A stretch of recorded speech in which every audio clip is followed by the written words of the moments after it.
В многоотраслевом колледже настоящий кулинарный праздник. Мастер-класс по приготовлению разных блюд. В меню ризотто с грибами и брокколи. Один из самых популярных рецептов итальянской кухни.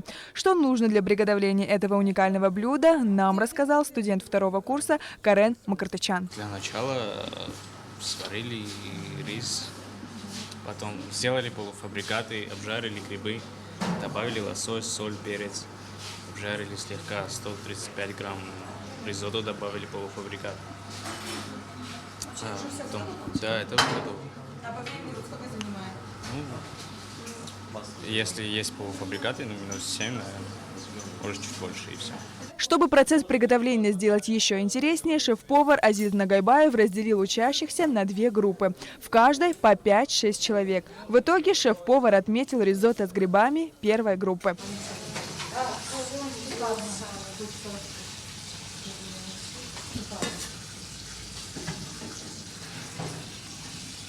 Вот это чуть-чуть переварено, вот это идеально. Капитан первой группы Нана Купарадзе с детства увлекалась кулинарией. После школы без раздумий она выбрала специальность повар-кондитер. В колледже она учится уже год. По словам Наны, такие мастер-классы – бесценный опыт. 2 недели были, в которых мы много чего узнали. Молекулярную кухню изучали, всякие пасты, итальянские, французские. Это на самом деле ценно очень. Шеф-повар Азиз Нагайбаев приехал из Москвы. Несмотря на плотный график работы, он любезно согласился приехать в Абхазию и провести мастер-класс для студентов. Огромное большое количество мест, где я работал, то есть это Новиков Групп, Гинза Project, различные небольшие заведения, большие холдинги, то есть опыт более 15 лет. Вот. Здесь уже 3-й раз здесь в Абхазии, в Сухум, именно в Сухум. От детей ожидал меньшего, но они показали больше, и это радует.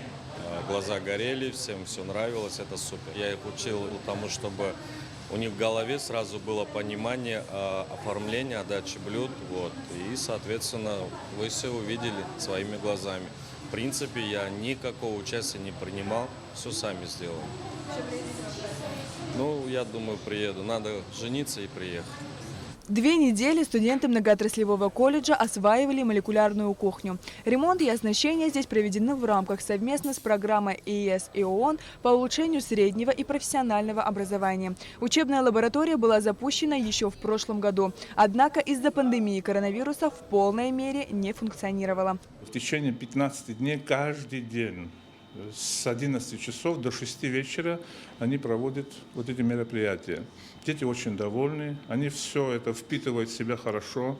И после окончания, каждый день после окончания он проводит с ними соревнования. И вот сегодня последний день, кто опять-таки соревнования проведет, и он вручит им свою форму поварскую. Азиз Нагайбаев приехал со своим мастер-классом в Абхазию в рамках проекта фонда «Национальные ресурсы», деятельность которого направлена на обеспечение социальной защиты граждан, содействие деятельности в сфере науки и просвещения. Проекты, реализуемые национальными ресурсами, включают в себя развитие образовательных и культурных программ среди молодежи. Мы решили, что много лет работая во всех этих колледжах, идет одна и та же программа.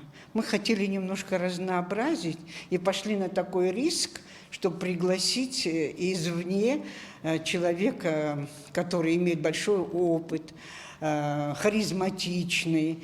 И это нам очень помогла руководитель ИРЦАХ Ирина Зарко. Вы сами видели, дети, юноши и девушки очень хорошо это принимают.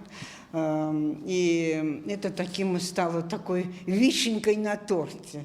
Он так построил свою программу, зная, какая кухня обычно востребована на Кавказе, в частности в Абхазии. Он построил программу так, что давать мастер-классы разных стран мира.